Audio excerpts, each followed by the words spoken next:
right, coming in at number 12, last week's number 12, this week's number 12, it is Roxette and Listen to Your Heart.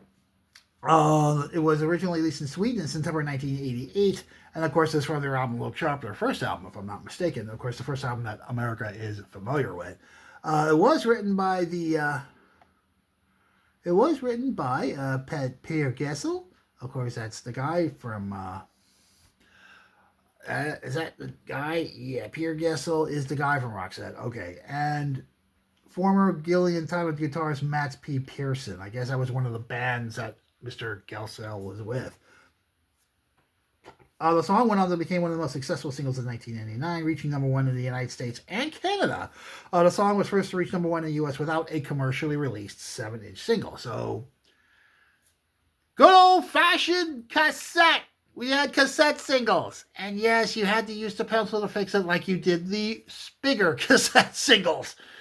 Yeah, you just took less time to fix it. It peaked at number 62 in the UK when it was released there in October '89. However, the following success of it must have been Love, which was a hit earlier in the year. The track was released as a double A-side with Dangerous in August 1990. Pierre Gessel described Listen to Your Heart in the liner notes of a greatest hits package. It says, "The Big Bad Ballad.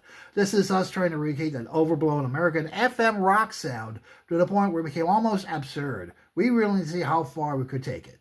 You took it pretty far, folks. Its lyrics were inspired by a close friend of Gesell's who was in an emotional turmoil, stuck between an old relationship and a new love.